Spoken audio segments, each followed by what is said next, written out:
What could I do cool for the intro today? I don't have anything cool, I guess. I'm not putting pressure on you, dude. I know. You do you.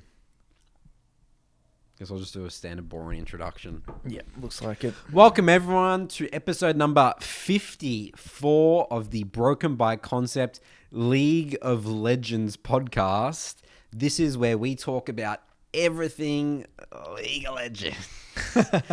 Joined by Coach Curtis and Nathan Mott. Yeah, here we go. Woohoo. Woohoo. Should we just dive straight in, Curtis? What do you reckon? We got a lot to. I got Selman. Yeah, we got a lot of shit. Let's not beat around the bush here. I don't think we're gonna get through it all today. No, Curtis. we're gonna try. We'll have a crack. All right, first thing here, Curtis. The end of review process. The way we review. Yep. I've had some people that are scared to get reviews in my coaching program and stuff like that because I just end the review after one big mistake. Yep. So, I mean, obviously not everyone here is in our coaching program. So let's explain Let's explain it. How did the end of review process come about? First off, so at the end of the day, our goal is to get good at League of Legends, right? Our goal is to play great League of Legends and become, I would say, the best, most versatile, most consistent. Consistently, consistent's the best one. Yeah. I think if we're going to take any trait of a player, it's just Consistency, yeah. Right? So, was it me who started it? I think it was me, yeah. It was your... Because I was doing mass reviews at this point. You were still making YouTube videos, weren't you? Yeah. Right? And then, I mean, it sort of came about naturally because I was just looking at games and I'm just like, well, so a mistake happens. I'm like, well, this game's no longer realistic because like that was like a really basic error or opportunity missed. And then it's like, well, what's the point of reviewing further? Yeah. It's like, well, like we got to fix this part first as well because the other thing as well is when I was looking at all these other coaches and stuff, like they'll go over like this 1 hour VOD, right? And like, I was like, how do you get all this? You just talk about everything in this VOD. I'm like, no, it's like, it's really simple. Like I really simplify. I try to simplify things, right? So I just happened to like naturally, I think, because it's like, well, the game was really good up until this point. We had all good decision making, and then this decision was incorrect because of XXX. Most of the time, just missing information, right? You know, it's a simple. It's like very simple stuff. By the way, so we're talking about like, you sat on the map with 2,000 gold and dragons coming up. You know, you took a fight at the top crab. Like these are the most common mistakes I've just done thousands and thousands of times. Right? You go for a crab, you have no priority, you die. Like, what is the point of reviewing after that? Because like you need to fix that aspect of your game. Am I right in saying that, Curtis? So that's the way it came about, right? Look, this is going to open a can of worms because I think there is many ways you can tear apart and dissect this whole process of reviewing. Okay, so to clarify, just to make it super clear, what we're talking about here is essentially we go into a review and then a mistake happens and we say end of review. You just stop it there, right? That's what you're referring to right now. So let's first of all break down. I want you. So you just highlighted a few situations there where you end a review. The interesting thing, Curtis, is that you originally didn't do this. So right now, I'm a combination. You're a bit of a combination. So now. look, this is. No. Let's go back to you didn't actually initially do this. No. Because again, you were making YouTube videos. I was doing all the reviews on the SoloQ back last year, right? Yeah. And then this game came back naturally, and you like question. You're like, what's going on here, right? Yeah. Because it seemed pretty brutal, right? Yeah. And then you started doing your reviews with Lane Academy. And then you sort of like naturally went towards it. Yeah. Was that influenced by me, or was it just? Is that how you feel like you get good at the game? I mean, it's hard for me to say whether I got influenced. I'm assuming I did. Maybe, but I didn't come in consciously. I feel like you didn't because you said Nathan. Like I swear, like the early game, like the laning phase, like it's just over, man. Yeah. Like I did come to it in a very natural way, but I think I would have subconsciously would have been influenced by you anyway. Okay, yeah. Regardless, that's right. So it's hard for me to say I wouldn't have been. Yeah. You know? But look, right now let's kind of clarify where we're at right now because I think. Well, yeah, my question was how did you get there? Okay. How did you get to that okay, before I can even answer that question, I need to talk about my process of how my coaching works. Because Look, if someone were to ask me, Curtis, how do you? I remember I actually got this question from another coach somewhat recently. He asked me, he says, Curtis, do you have any tips for coaching? Like, how do you coach at differing ranks? And I just can't answer. Like, I coach the way I coach. Like, I can't definitively. Like, I treat every situation differently in a way. Like, I have like some principles that obviously I follow, but then I just go off on tangents, and I kind of naturally have evolved my coaching to a point where I don't think I would feel uncomfortable having to coach a coach to my level. Say I wanted another coach in the Midland Academy. Fully endorsing another coach, this sounds egotistical, but it's just like I haven't been a mid lane coach for long enough to definitively be like, okay, this is how the way I do things. Yeah, I haven't done it long enough. Like if you could write out like a manual. I'm not like John Wooden, right? John Wooden, for example, we're reading that in the book club at the moment. You know, he did that for, you know, he was a coach for what, 40, 50 years or something. It wasn't until he'd been already a coach for, you know, decades that he was able to really structure, okay, this is what it's all about. You know, you've been a jungle coach. I've been a mid lane coach for like barely 2 years. So it's just not long enough. So I think, first of all, we're both still learning, and this is not what we're talking about today. Isn't that this is definitively the way you should review games. This is just where it's at right now. This is where we're at right now. This is what I think is the most effective. As of now. And it's gotten me results personally. Yes. And we've used it individually for us at our own games. Yeah. So first thing I want to clarify is that the way it came to me using the end of review was, yes, I would see a game changing mistake that changed the entire flow of the game, and that we could theoretically go a little bit deeper from this point onwards. But in this game specifically, there's no point because the main learning is already gone, and it's already going to take us a lot of time and energy to fix this one problem. Right, yeah. So I'm just going to focus on. I'm going to overwhelm you if we go into all these other situations. All the situations we're going to be in aren't realistic anyway if you fix this problem. So it's like you're in an alternate reality after you've made that problem in a way. But right now, dude, I have like a balance. There's some games I genuinely do an end review. It's a huge mistake, right? Yeah, if it's a very significant early game mistake, and other games I won't. Yeah. So for example, this morning with my gold coaching, I had one review that was basically an end of review. It was a Silas v Malzahar, and he was playing Silas, and he died to the Malzahar at level 4 to ignite. And if you don't, the whole point of going Dark Seal refillable Silas is that you heavy trade in the early game, and then you tempo reset like level 4 for a Doran's, and then you come back, and then you just trap the lane. And the Malzahar can't do anything. But he played like a bitch, levels 1 to 3, didn't trade at all. Then took one to a trade, but then overstayed in lane, didn't use his TP, and just got solo killed. So Malzahar just gets this just free. So it's like you just get a free. Malzahar just gets a free lost chapter, and it's just like you just lost the lane. Yeah. The game is very unrealistic. And then you have so much less options now, don't you, as well? I'm not saying you can't win the game, but the game, that situation shouldn't even be in the realm of possibility as a Silas. Like you're already not playing Silas anymore. You're just playing Malzahar's game. We're not playing Silas's game anymore. But yes, I'm sure there's areas that we could look into that review, but we need to first fix that levels 1 to 4. That's step number 1. Then we can address that, and then we can go on. But then there's other VODs where a mistake happens, where I don't think it happens, but I don't think it's worth going on. And then I'll just continue the VOD. I do that quite often. So most of my reviews, it's weird. So at the start of my coaching, my reviews went for an hour.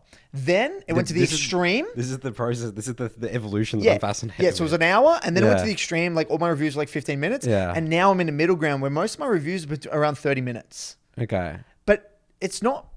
Look, what, and this kind of look, I might as well talk about it now, and I think this ties into what we're going to talk about today. I wanted to talk about one of my big coaching breakthroughs.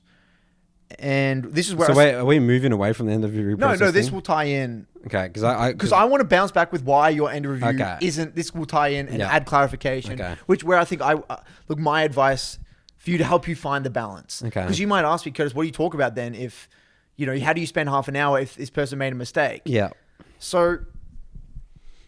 Let's hear it. Okay, this is where I spend most of my time. I don't spend half an hour looking at all these different mistakes. I'll identify a core 2 or 3 problems, and then for the 10 minutes, I'll kind of give context to that mistake, right? Because my goal and our goal, I'm assuming you have the same goal, where you don't want to just be there and babysit them. You want to give them the tools. I'm equipping them with the tools to figure out. I want them to be able to review on and identify their own mistakes. You just want to be there as a guide. You just want to shepherd them in the right direction. Yeah. This is the path to go down. And then, look, I'm going to be there to answer questions and do a coaching session every now and then to get you back on track. But, I want to equip you with the tool. That's the whole point of the program, the community and everything, right? So the way I view coaching right now is there's 3 layers. So there is if we start from the most in-game oriented mistake, we have the initial outcome, the result. So view this as the death, the failed gank, the double kill, giving double bust, the failed invade. That's the result, or that's the outcome. Then to get to that point, you've got to make a decision, or a set of decisions or behaviors that would lead to that outcome, whether that is a specific line of thought, whether it's whether that is the overstaying in lane, whether that's the not warding, whether that's not camera panning. There's a series of decisions or behaviors that are made that would lead to that outcome, right? Yep. Then in order to, what influences your behavior and these behaviors that you do in these decisions is, I believe, a mentality, or it could be a frame of reference, a mindset. So there's the 3 stages. You following me so far? Yep. Now, where most coaches, let's say for the sake of this example, stage 3 is the mindset. That's the mindset, the mentality, the frame of reference. Stage 2 is the... What would be an example of that? So a mindset in terms of how to win the game, or is it make that play or decision? I'm going to use one that you really like to talk about. Okay. You always talk about coming in with a mindset in terms of how you want to approach a fight or your role. So, for example, let's say you are playing Evelyn, and you have a certain mindset approaching a fight or approaching a skirmish. You have a mindset which is tied to your role. So you already have a very good quality frame of reference to make the decisions. So when it comes to a crossroad decision, we're like, okay, do I dive here? Yep, you can default to the mindset. You're always going to make the decision that is coherent with the mindset, which creates an outcome. Yep. So where most, say the mindset, the mentality, the frame of reference is stage 3. For Eve is you want to ideally play silence and get picks. You don't want a team fight, right? So if something's about to brew, you can sort of make the decision to call off or go the other side of the map.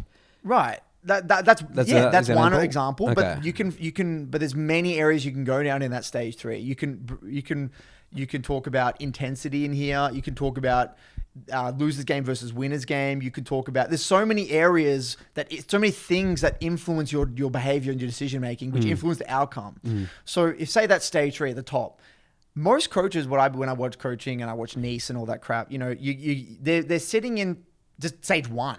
They're looking at the outcome every time. They're not looking at the decisions that influence that outcome.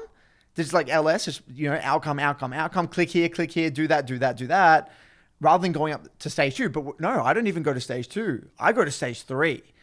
Why are we not even considering this? Or why is this even in the realm of possibility? Or what's influencing your decisions? A common one that comes up for me is junglers not having controls or sweep when objectives coming out. So the fact that that's even possible, that means that their view of the game, how to close out a game, is completely flawed. Something is flawed at the core. That's right. That's right. So it's either maybe they think that I controls, or I don't really see the benefit of them. I want to get as much gold as possible so I can get more items.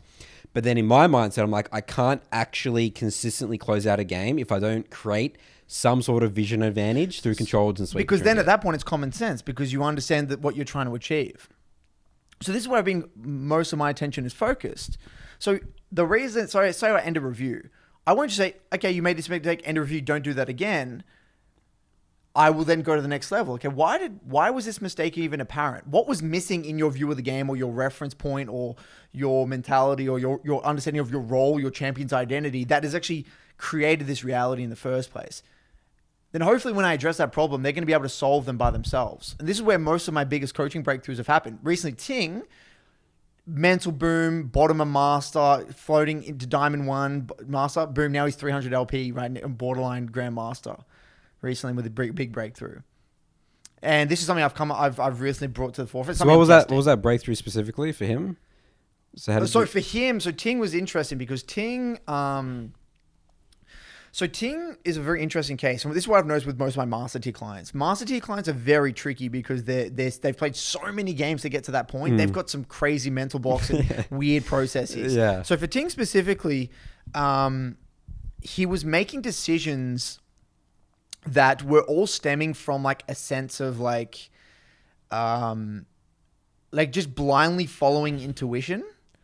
And then I asked, like, why are you blindly following intuition? And like, we just went deeper and deeper and deeper and just basically figured out that there was an obvious lack of intensity. There was a weird, he felt like he had to get these solo kills in the early game. He wasn't taking the small wins. He didn't have the small wins mentality. It was like a combination of a few things that we just addressed. And then what we end up doing was, okay, I can't get anything from this review. Like if you show me this review and you show me this death at level 3, I get nothing. If I tell you end a review, you died at level 3, no shit, you know not to flash into a Yasuo under tower with that That's HP. right, yeah. You already know the answer. I'm not here. You're not trying to. My job right now isn't to tell you not to flash here. You already know that. You wouldn't get to master tier without that. But then it's like, okay, why are we even making this decision? What is wrong with our mentality? That's typical things, Stan. It's like, I see a trap that a lot of the time is like, let's say he knows the small wins mindset as well, right? You play a couple of games, you play like 6 or 7 games, and then you start you think you play really well these games, but it's like not enough. You're still losing, and then what happens is that you feel like you have to do some big stuff to win the game. So then that's why it's like a fall-on effect. And now in that specific game, you feel like you have to do something early game. Now you're flashing and dying. Is that a common one that you find? Yeah, that's a common one. I would say another one as well is, for him, it was a weird one. In a way, I feel as though, in some messed up way, he kind of didn't want to make a decision because I think that he didn't want to know that, like subconsciously, he didn't want to have that responsibility for making that call. In a way, it's like, it's good. It's like, in a way, it's like, okay, if I just use my intuition, I still have that excuse in the back of my mind. Like, I never really made a decision. Yeah, I never so really made a it's all decision. good. You know, it's like, it's okay. It's just like a silly mistake. Yeah. There's all these like weird little loopholes people have. But again, you just don't, until you get really into that nitty gritty with those clients, you just don't get anywhere. Because I saw it. Psycher's in the same thing. Psycher and Ting were getting no results. We got them to a level and then they get no results. And I said to Psycher, I put him aside, and this is what I'm working with Psycher right now, is we need to identify why I'm going to use a beautiful example here. So I made a decision in one of my, I showed him a review. Actually, let's go even a step further back. I said to Psycher, this is the fascinating thing. Psycher, right, is, for those I've mentioned him on the podcast quite a few times, he's had this process where he is, blocks of 3, notes every single game, reviewing every single game. He has like the most beautiful process if you were to look at it right on paper. He has Evernote, blocks recorded, reviews recorded. It's great stuff. And I'm like, how can this guy be following this process and still, over hundreds of games, just still not getting into master tier? Not a micro problem, not a champ pool problem, nothing. Something is going terribly wrong with this guy. I mean, something is wrong. Something is straight up not working. And it's my responsibility as a coach to figure it out because I have to get him results. I have to figure it out, right? So I put him aside and we did an extra session on the side. I said, Psycho, I want to go very detailed into your review process specifically. Walk me through, show me your Evernote, and I want you to show me a play, and then I want you to show me what you wrote. That's for good. their play, right? Yeah. So then we got into it. Yeah. So then he died to whatever it was, a simple mistake, and then he died to this. Right, simple notes for it. And I said to you, looks like funnily enough, and this is something I've had to realize myself, I've done intuitively, and that's what when we're coaches, we're trying to figure out what we do intuitively a lot of the time. Yeah. And I said, no, that's actually not the way I would interpret this problem whatsoever. So then I showed him an example of my own review and how I dissected a mistake. So there was a mistake in one of my games of Silas into Zoe. And I took this heavy trade with a Zoe. I was in a beautiful position. I had TP available. I could go back and get my lost chapter. We had a winning side, one losing side. And I knew like the enemy Nidalee was like going to gank this bot lane. And they were heavy trading bot. I'm like, I can like maybe TP there and like turn that around. And I panned my camera. They got really low. I just instantly TP'd. And then I TP'd in the middle of the wave. I got chunked by the Zoe before my TP went through. And then I arrived to this fight in bot lane. My bot lane died anyway. I instantly died to the Nidalee. And then my jungler Kane compensated for me. We 4 of us died basically. And it was like the end of review. And I said, okay, Psyker, what would you say if you made this mistake? He would say, well, don't TP in the middle of a wave. He would say some very surface level thing. And then he's like, so is this in terms of your stages? Stage 1. He's looking at it at stage 1. Okay. And then I said, okay, answer that again for me. What else could you think it might be? It's like, well, maybe you shouldn't have even TP'd in the first place. Maybe you're something like that. And then he was going to stage 2. I said, no, that wasn't really my problem. It's a no-brainer. I mean, no shit, I shouldn't TP here. No shit, I shouldn't TP in the middle of the wave. I wouldn't get to my elo if that was the case. And I said to him, no, my takeaway in the first place, dude, was that my role assessment and my win con assessment was wrong from the beginning. Why am I even... like, the fact that I am feeling pressured to TP bot in this situation says to me that I don't have champion mastery. I should be basing for my lost chapter and then splitting the map. That's my favorite conclusion. Yeah, because my mentality wasn't actually... I wasn't equipped. I wasn't equipped to make the right decision in that situation. Because it's impossible to make that decision because you didn't have the... Exactly. It's not in the realm of possibility because my mindset was incorrect in the moment. Yeah. So this is not a decision in the moment that I can make because I'm never in that frame of reference. Then I'll go back and I'll start to get more detail. I'll go, okay, what made me feel pressured to feel this way? What is influence? What variables am I not considering? What don't I understand about my champion? What do other people do? How do other people interpret this champ's identity? Get differing perspectives. Go that layer deeper and try to identify the stage 3 things that are actually happening that will influence those decisions. So that's what I spend most of my time in my reviews. Yes, it's an end of review in theory with a lot of these decisions, but I'm trying to find the trend between the decisions and between the mistakes that tie to that stage 3. So if I see... I'll go through a VOD. I will continue to watch past that first mistake most of the time. Even the second mistake, sometimes I'll get to the third mistake. Then after I see those 3 mistakes, I'm looking for the trends. I go boom, boom, boom. That makes sense. That's an intensity issue. Boom, boom, boom. That's a lull state issue. Boom, boom, boom. That's a role or win con assessment problem. I'm trying to identify the trends between the mistakes from a stage 3 standpoint and then loop it back to stage 2 to give clarification. Now, some people also have a stage 2 problem where they actually don't understand the concept. Now, if someone, you get these with lower elo clients. Sometimes you actually do stop it at stage 2 because they genuinely don't understand the fundamentals. So if someone doesn't understand waves or they don't understand the jungle clear. It's nothing about mindset. It's nothing about mindset. It's just fundamentals. That's just stage 1, stage 2 type stuff. Yeah. But that's okay. Then it's client to client basis. There's no rule of thumb. I have to adapt to what the client does or doesn't know. So a lot of the time I'm asking questions. That's why I ask a lot of the time throughout my coaching sessions, what was going through your mind? If you listen to any of my last 2 weeks of coaching, pretty much every session I'm asking multiple times throughout the VOD. So what are you thinking right now? So I'm trying to understand where they're at mentally in a game. Are they feeling pressured? Are they thinking about mid-game? What the fuck are they thinking about? Then you really start to put yourself in their mind. So it's not an end of review. I use that as a tactic sometimes, as a psychological tactic. Like I want them to understand the importance and the significance of a mistake. But at the same time, I will go and see mistakes to see those trends. That's where I'm at right now with my coaching anyway. That's like one of my big coaching breakthroughs at the moment. And it seems to work with Ting. Psyche still, I haven't really checked up on him. We'll see how it goes. I mean, maybe it doesn't work for Psyche. I don't know. Psyche is like a bit of a unique case, but yeah, I'm always trying to tie it back to that 3-stage process right now. Yeah, I like it. Yeah, I think I always try and break down my psychology. I do it for my own games. It's like, why do I... Notice what you just said there. What? This is something that you do intuitively. Yeah.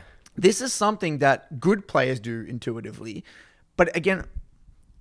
where we pulled our YouTube videos from, where we pulled our coaching from, was from getting high elo ourselves. Yeah. Because we knew the mental blocks and stuff we had to get over. You do this, Nathan. You've done this for years without even probably realizing, because you're a naturally introspective person. And this is part of your personality. You try to identify these core reasons why you're doing things. But that's not common knowledge. That's not common sense for a lot of people, Nathan. Especially for a video game as well. Because you would think as well is that, again, I always say this in the podcast, is that there is no respect for the improvement process in games and League of Legends and stuff. It's like you're either good or you're bad. It's all about mechanics and montage plays and stuff like that. That's why you're not high elo, because you're just not mechanically good. And I think that's... I think I'd spend a lot of my time. Like, I have specifically a VOD. Maybe I should, maybe I need to, I like it how you got like a whole stage process. Because I had like a VOD where I had a plan, okay? I wanted to level 3 invade a Viego. I had lane priority, great, right?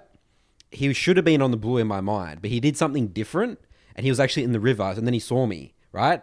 And now my play is over. But psychologically, I'm like, okay, well, this is bullshit. He shouldn't be here. right? I'm Rexine to Viego. I destroy him early game. That means that I need to punish him. Like, this is ridiculous. And then I flash for him. I get the knock up and he just jumps away and then he doesn't, he's fine. He's fine. It's, you know what I mean? But because you can't look mindset, at it from a decision, the output. You have to look at why you... Because it's like, I did it because... Your mindset was in that place. My mindset was in the place where like, this guy dies early game, no matter what. So that like, I see him randomly in the river, he sees me. I don't realize that the play's now over. I need to create a new play in my mind.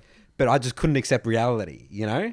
Yeah, that's super interesting. And then like, but that's my review process. Yeah, but you do that. Yeah, that's what you do. That's what I did to review. And for you, that's natural. That's intuitive. Yeah. But again, that's not intuitive to... it's true. It's interesting. It's interesting, yeah. And then this is basically what I've been figuring out. And look, I'm going to add on to this. Maybe I can break it into a 4-stage process. I don't know. That's where I'm at right now. But I think that...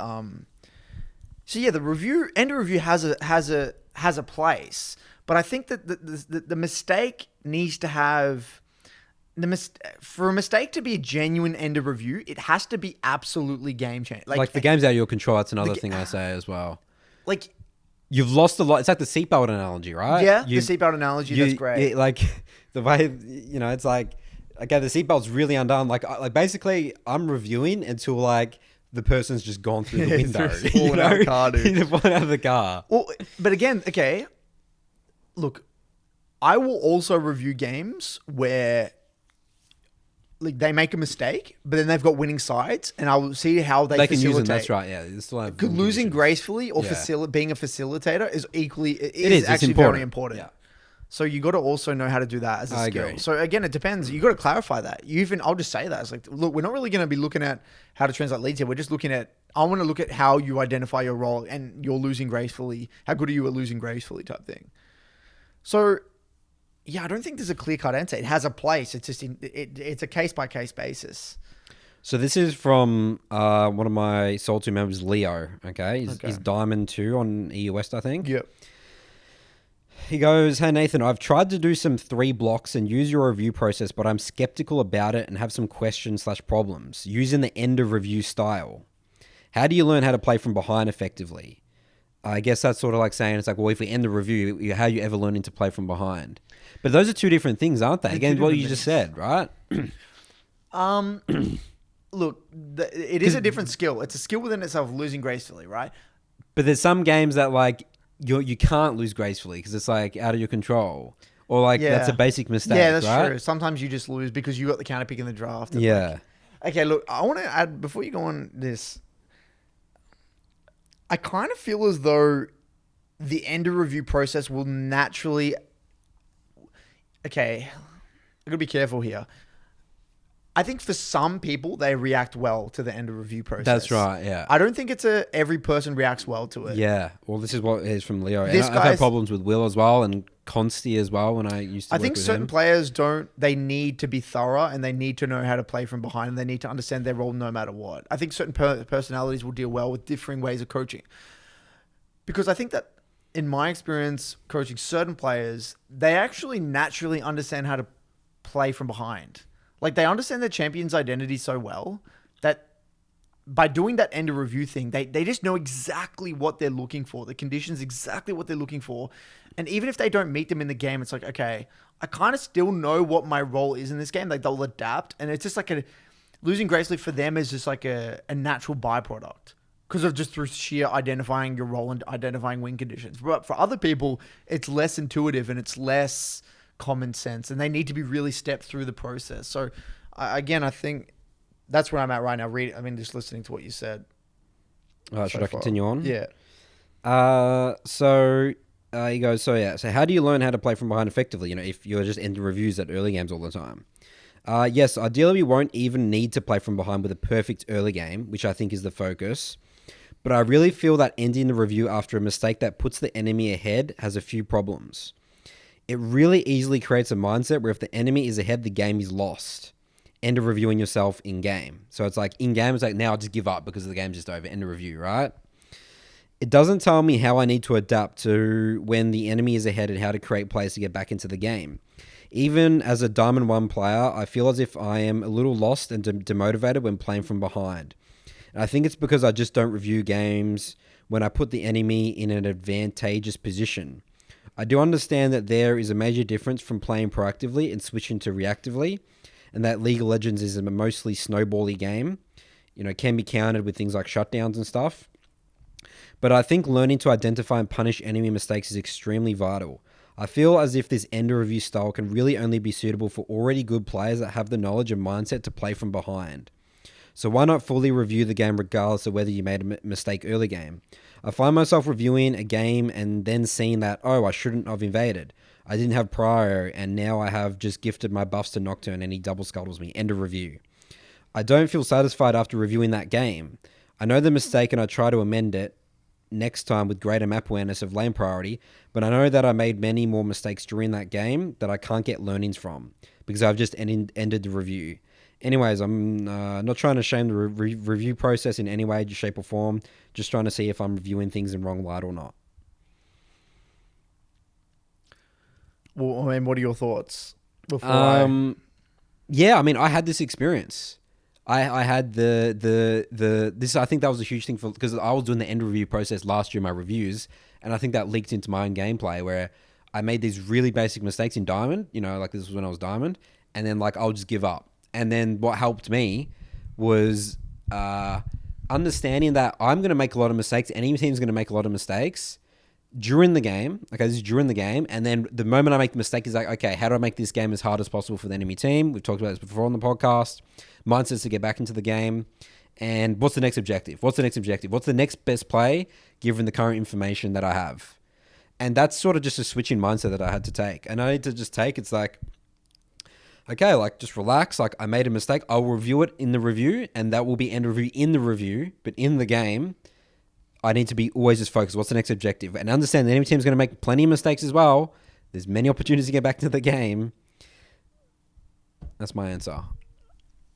I think that's one part of it, though. Right. Look, I think that, like we said, it's just a different skill whether or not you want to learn it. Because I just don't feel like it requires much learning.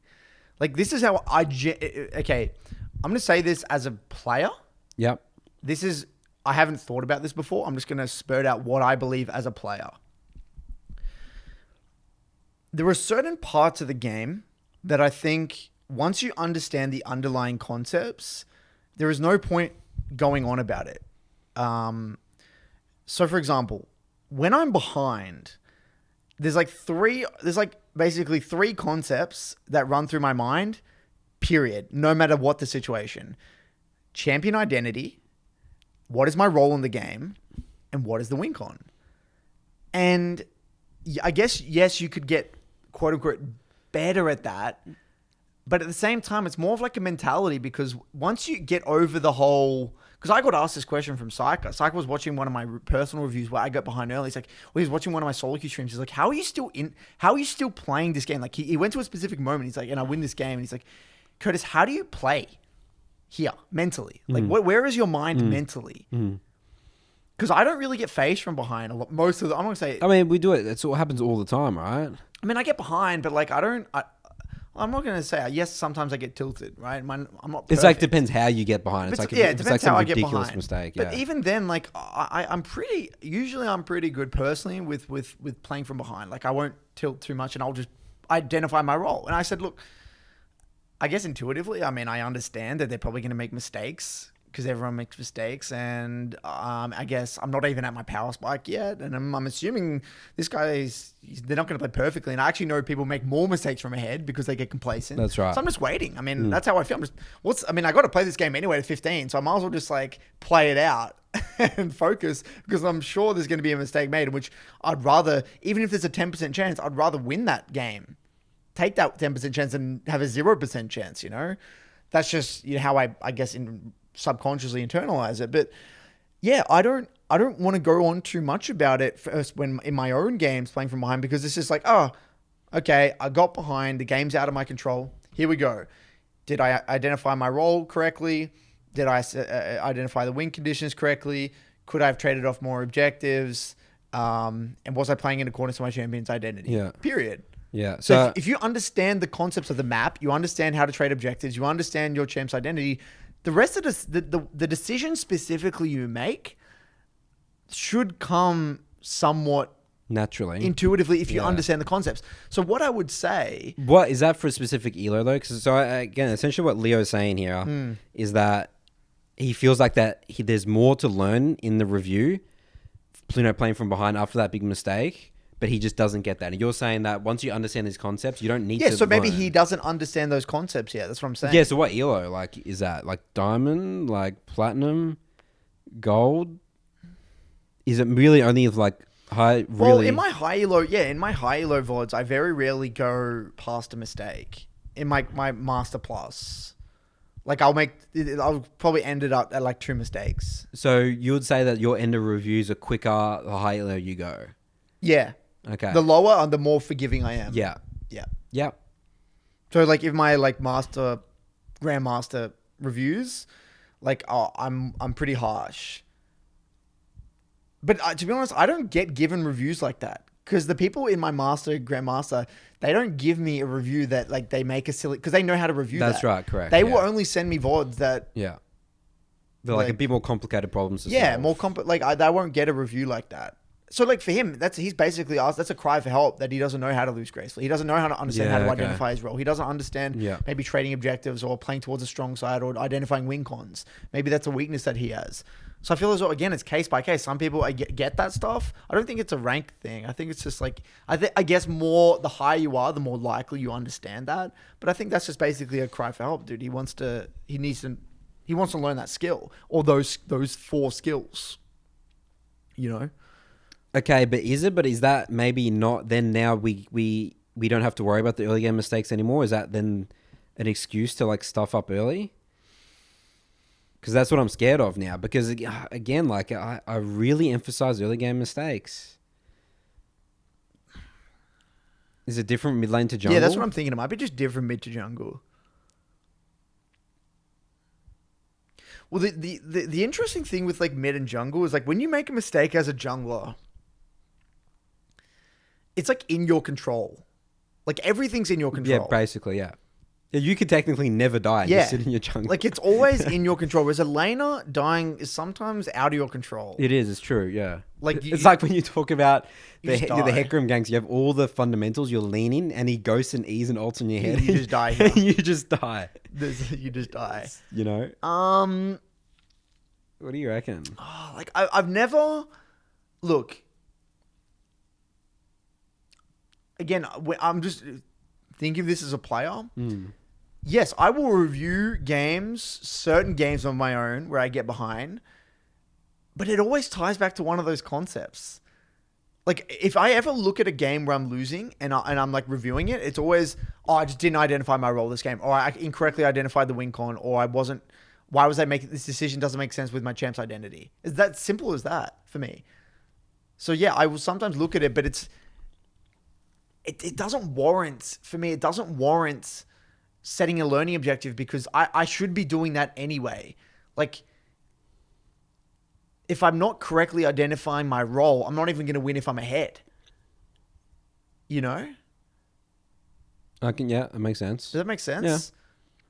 Yeah. You can't win if you don't know how to play a champion. It's like when I had an example when I was randomly picking random champs for comp, like last season when I was in Diamond. I picked a Graves game. Like you just don't understand your role. I don't know. I was ahead. In fights. Yeah, and then I don't know what I'm doing. So like, there's nothing to learn. Yeah. So look, I'm gonna respectfully say I don't know because I just don't know the answer to that question. I haven't had many people reach out to me saying I want to know how to play from behind. Okay. I haven't had people reach out to me to say that. If they don't, I'm happy to do that. And the people that do. What about people saying that the end of review process is like they're giving up in the game? But I don't do your end of review. My coaching sessions are different. You're just different. Okay. Like I said, I think I do 1 in every 20 is like an end of review. Really? Yeah. Holy shit! I'm pretty much like every. It's very. Like, you don't go through a whole VOD, right, from start to finish? No, but like it's not like I just end it and then that's it. It's like, again, a lot of the time I'll look at multiple mistakes and then. So actually, what I'll do a lot of the time is I'll look at that mistake, I'll talk about it, but then I'll continue on to see what they do. The VOD, yeah, and like keep looking at a few more mistakes, and then I'm trying to find the trends between the mistakes. I don't just look at one mistake, because what you'll notice, Nathan, as well.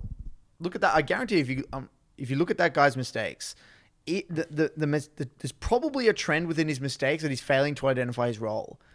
So the mistake when when he's even or ahead will probably be similar to the mistake he makes when he's behind. I'm assuming the mistake would be failing to identify win cons or role assessment of the game. It would be something like that. So yeah, I very rarely just like, okay, mistake, stop here, end a review. I just don't do that anymore. I haven't done that. Like I said, 1 in every 20, not even, probably more than that. Very rare. Like I'll just keep going. So you keep going, but then you start talking about mindset and I'll just say like end review when I'm way deeper on. Like when the mistakes are adding up, you know, it's like, this is like ridiculous. It's like the third mistake. Okay, end of review. Like, you know. Yeah. But it's not like one mistake, no. Yeah. And I guess mid lane is just more, maybe mid lane is a bit different though, because like you're going to make mistakes. It's so complex. Like you just don't play Flawless League of Legends like in mid. Yeah, that's the... It's too many variables. It's the topic that we talked about. Like again, I think I had a perfect League of Legends game the other week playing Java, at least last week. Yeah. Like it was literally fucking like flawless decision making. That's just never really... That just doesn't happen. I mean, there's like every base was perfect, every decision to die was perfect, every gank was perfect. Well, but there's way more interactions in mid lane. Yeah, that's right. There's never enough. Like there's always ways to... There's like infinite ways to improve your levels 1 to 6. Yeah. Like you could spend hours looking at your levels 1 if you really wanted to. With weaving in auto attacks or manipulating the wave better. Like the attention to detail in mid lane can literally be as you auto attack this one creep, which fucked the wave. So now we're suffering the con. And I'm like, okay, you screwed the wave here. That's a mistake. In a certain elo, that's an end of review type thing. But we're just now, let's see what you do with this situation. And when you do get yourself into a better situation, what do you do with it? Or did you actively identify that you were in a bad situation? What is your response to this situation? I'll just like kind of just keep going on. And again, I'm trying to figure out what they do and don't know. Because again, Nathan, you got to remember, the goal isn't to highlight the one problem. The goal is to figure out what is going wrong. Yeah, well, you got to go behind the scenes. Yeah, behind the scenes. What are they not understanding a concept? Yeah. Or is it a stage 3 or is it a stage 2 problem? Or is it just a simple mix execution? Then it's, who cares? If it's a mess, okay. You might get a mistake that is an end of review type thing at 3 minutes, but it was a simple misexecution. Like they could have won the fight, but they like fail flashed or whatever they did, or they missed their smite or whatever. Like those are huge. Like that game we played together, the Xin Zhao one where you missed the smite and then the game is like... It's end of review. It is an end of review, but like I don't think there's an equivalent of that in mid lane in a way. Like what's the equivalent? Like, you can't fuck up that bad. Yeah, you can't. In a way. You can't, no. Because you could take a bad trade, but then you can always, like, kind of come back and reset. Or, like, it's not that bad. Yeah. I don't know. Dude, I don't know. Jungle's fucked. I just don't understand. Yeah, I don't know. It feels like we're going in circles. I just don't understand. I don't know. Okay. I think you need to... I need to figure this one out. Yeah, like, I don't coach jungle. I'm going to go back to the lab. Go back to the lab. Go back to the drawing boards and figure out your... Because maybe you're right. Maybe that is the way... Well, yeah, it happened naturally. Because I look at that game, so dig of context, me and Nathan played in a game together, and he was playing Xin Zhao, and then like he got late invaded at level 1 at his blue, and then got outsmited, and the game exploded. Because Xin Zhao, level 1, not having anything and dying. I think top lane died as well. I blew flash. It was like, it was just and you're late to lane against a Vlad that scales up. And then we have no kill threat and have no jungle river control. It's just the game's just exploded. And then I'm tracked. You can track me. That's like an end of review, but like, I can see why that's an end review. It makes perfect sense why it's an end review, but I can't. The only situation where I feel like that in my reviews when it's like a Fizz. I do some end of reviews with Fizz specifically. Like they try to contest level 1 and 2 into a mage and get like half HP and use both their corrupting pods before level 3. It's like the situation you're in, and I'll go past it, but I'll just highlight. You're now in this situation because of what happened to level 2. I'll explain the trickle down. Yeah. The flow-on effect. The flow-on effect. So yeah, I don't know, dude. You're gonna have to go back to the drawing board and figure it out. Because maybe you're right, dude. Maybe that's just the jungle. Maybe that's just the jungle experience. Because it's all in your control.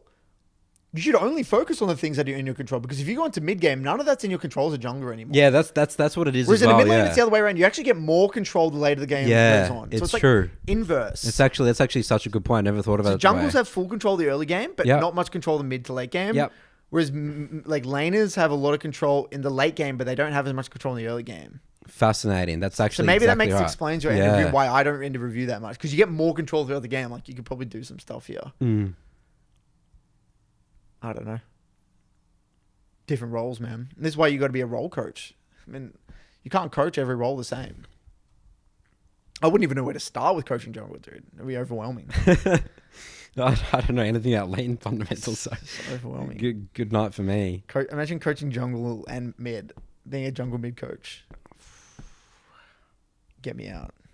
So this ties into my next thing is, so I've been doing this content series on my channel, like reviewing high elo games like NA and EU, like Challenger and Grandmaster and Master. You know, there's some VODs that we get some good learnings from and stuff, like some fundamental errors. Yep. I mean, I guess the sort of thing with the series is I'm more trying to do is sort of like show it's like, guys, like these players aren't perfect. You know, like these players are making the same mistakes as, you know, you're like, they're not like these little like great, you know, they just do it more consistently, right? And we look at good games, we look at some bad games, right? And why things, and you know, there's learnings from it. And then there's like tools like Proview and stuff, right? Where technically you can see click by click everything that like a pro player in the LCS is doing, right? So these are pretty cool tools, right? You can like see what the best players do with these champs. But then the question is what do you learn from that? You know how you talk about the stage 1, 2, 3? Like all you would be seeing is stage 1, like outcome stuff, right? They have comms? I think they might have comms. I thought they didn't, but they were trying to get it, and then the orgs were against it. That's what I heard. Okay, yeah. I mean, I think that's pretty ridiculous. Yeah, they shouldn't. No way. Yeah. All right, so yeah, no comms, right? You never get that stage 3 mindset thing, right? Like, what do you? I'm against Proview completely. So you're against like learning, getting better at Proview, using it as a tool to get better. You mean you're talking stage games only, right? Yeah. You're not talking like people's point of view from like a stream or SoloQ game. What are you talking about? Well, both. Oh, both. Yeah. You're talking about SoloQ and... because Proview is not SoloQ. Proview is just... Yeah. Competitive. Competitive. Yeah.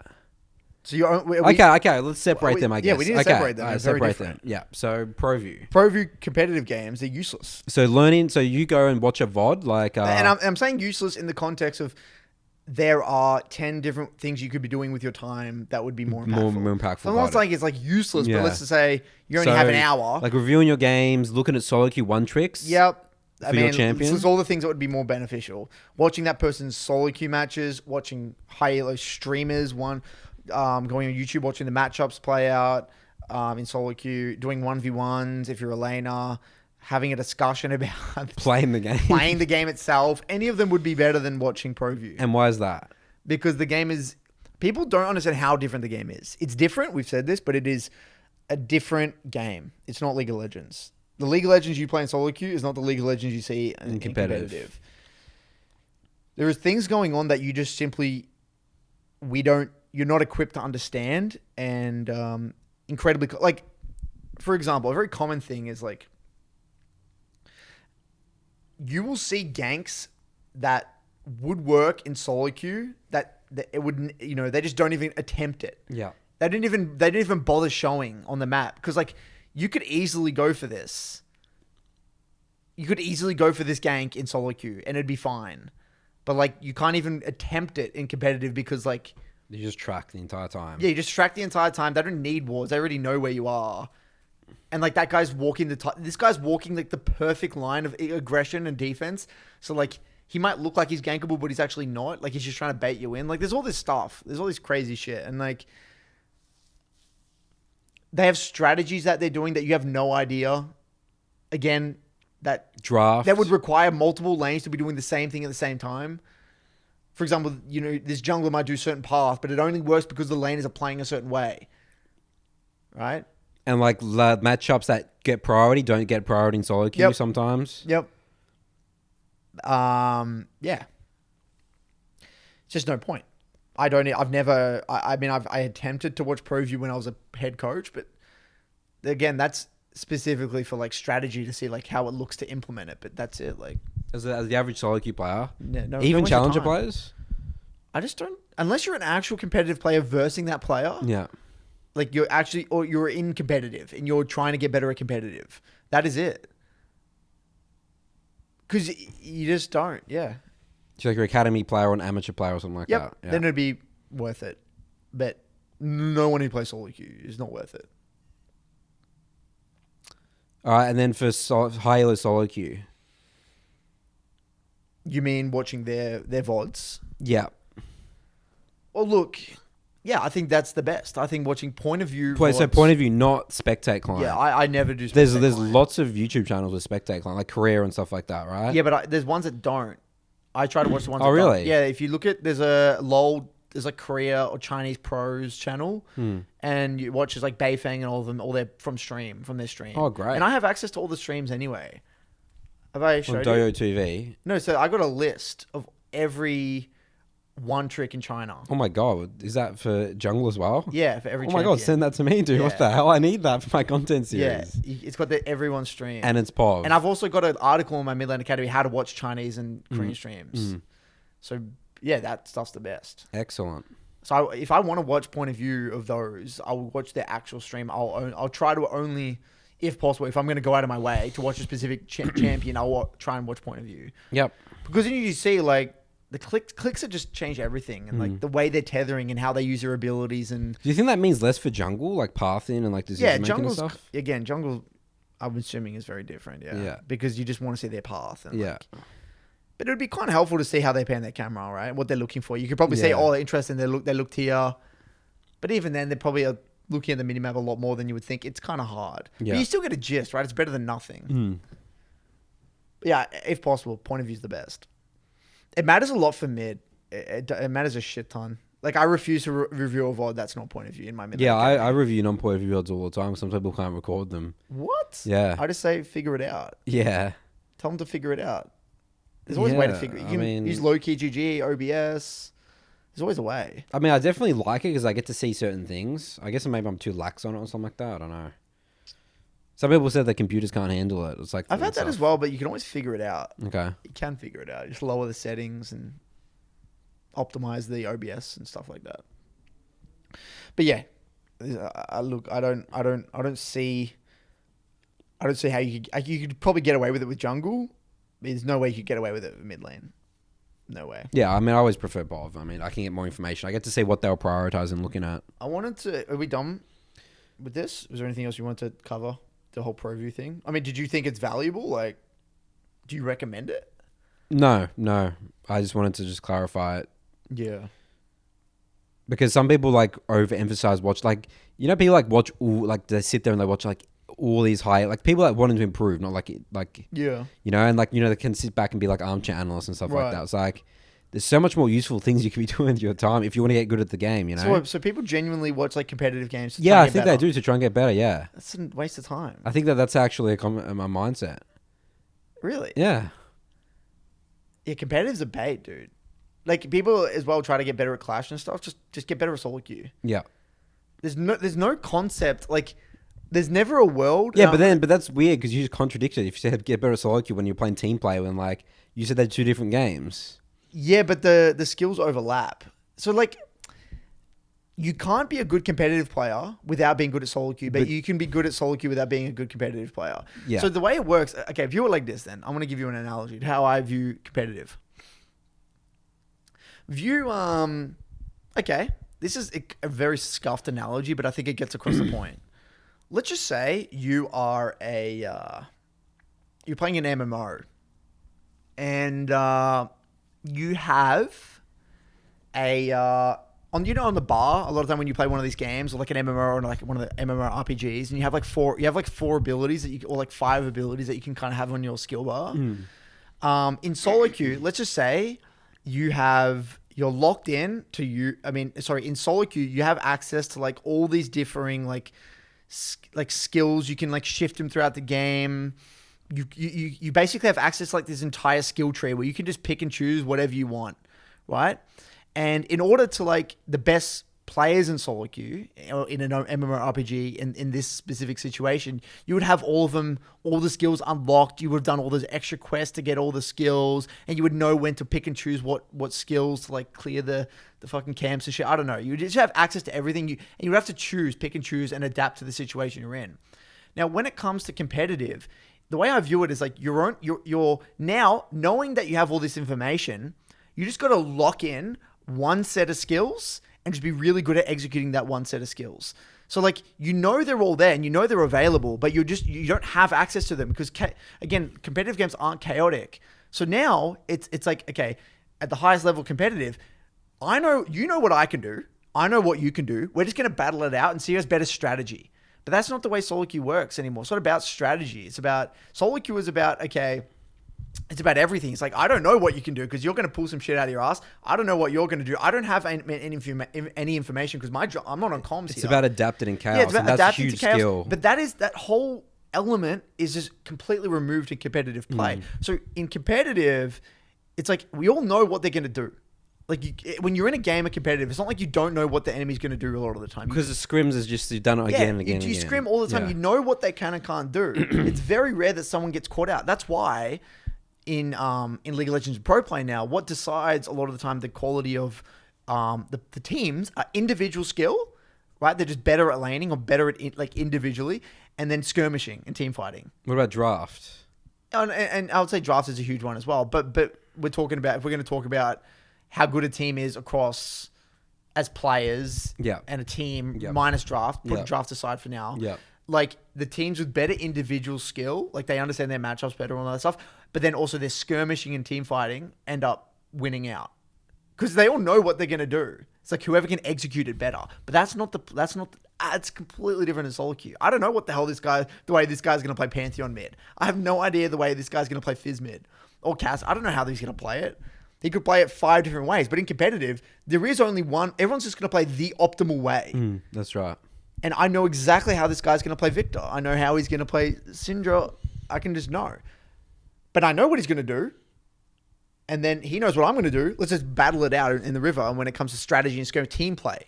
But that's a different skill. That's a very, very different skill. But like I said, you got to have the foundations of the SoloQ because you got to know how it all works and then apply it. It won't go the other way around.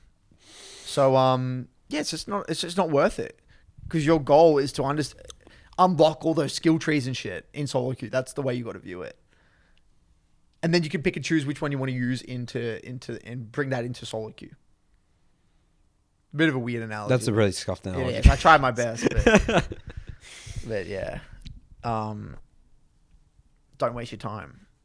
Yeah, I think there's a lot more things. Look at your own gameplay, look at your own mistakes, and break down your psychology, your personal psychology. I think that's the key things we've learned from the end of review process here, Curtis.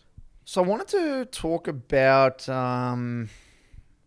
fixed and growth mindset. And we talk about this a lot on the podcast where the importance of having a growth mindset. And I think a lot of people have a fixed mindset without even realizing it. So I got this guy, Firranos, in my Discord. He's been around for a while. Young kid. He's been stuck in bronze for a long time. And he's watched my content. I've given him advice. I've looked at his game. I've tried. And he sent me this update recently. I want to share with this update. And look, I think a lot of people are going to resonate with this, and we're going to dissect this. We're going to psychoanalyze Firranos here because he needs help. I think there's many people in his shoes. Okay. He says, update. I've been performing horribly and have been going mental boom constantly. So I thought about it, and I think I might have found the reason, but I'm not sure exactly how I can solve it due to it tying to how I've approached things in real life. So I think I need your help on this. I think it's due to my invisible narrative, which is I'm unable to improve at League. That originated from my fixed mindset. I didn't even know what a fixed mindset was until you talked about it ages ago. And after questioning if I had one or not, I finally figured out that I have one, which took longer than it should have. So I've tried paying attention to what I've been saying to myself when I'm tilted. And it's usually stuff similar to, I can't improve at teamfighting on Echo no matter how hard I try. Maybe I should just play Annie. I'm unable to improve on Echo. I just suck at this game and it's a waste of time. I should quit. I've sat down and thought about this more, and I've come to a conclusion that League itself didn't create it. Rather, it stemmed from how I approach learning things in real life. If I was talented at something, I'd have fun doing it, so I would keep doing it. But when I'm not talented at something, I'll just deem it as not fun and completely neglect it and outright hate it instead of actually trying, and my excuse would be, it's not fun, or it's just not my thing. I distinctly remember hating elementary school because of all of the activities that involved using scissors, which I was horrible at. Because I only did things that I was talented at, I started to get really impatient when it comes to improvement. If I don't see immediate improvement, which I usually do when I do something I'm talented at, I get frustrated and usually give up.